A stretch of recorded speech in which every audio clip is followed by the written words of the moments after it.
வார ராசி பலன். கடகம். கிரக அமைப்புகள். குடும்பஸ்தானத்தில் கேதுவும், அஷ்டமஸ்தானத்தில் ராகுவும், சந்திரனும், பாக்கியஸ்தானத்தில் சனியும், தொழில் ஸ்தானத்தில் சூரியனும், செவ்வாயும், லாபஸ்தானத்தில் சுக்கிரனும், புதனும் இருக்கின்றார்கள். சந்திரன் இந்த வாரம் கும்பம், மீனம், மேஷம் மற்றும் ரிஷப ராசியில் சஞ்சாரம் செய்ய இருக்கின்றார். பலன்கள். உயர் பொறுப்பில் இருப்பவர்கள் இடத்தில் உங்கள் மீதான நம்பிக்கைகளில் மாற்றம் காணப்படும். தந்தை வழி உறவுகள் மூலம் ஆதரவான சூழ்நிலைகள் காணப்படும். வீட்டின் திட்டமிட்ட காரியங்களில் எதிர்பார்த்த வெற்றிகள் கிடைக்கும். மங்கள நிகழ்வு நடைபெறும். உத்தியோகஸ்தர்களின் திறமைகளையும் பாராட்டப்படும்.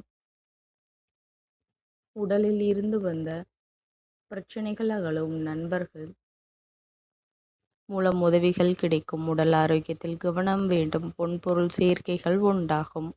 உயர் அதிகாரிகளிடம் ஆதரவான சூழ்நிலைகள் காணப்படும். இழுபறியில் இருந்து வந்த பிரச்சனைகள் சுமூகமாகும். மனை விருத்திக்காக கடனுதவிகள் கிடைக்கும்.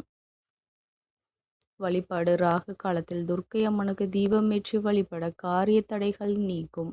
நன்றி கலந்த வாழ்த்துக்கள். இந்த மாதிரி ராசி பலனுக்கு சேனலை சப்ஸ்கிரைப் பண்ணிக்கோங்க.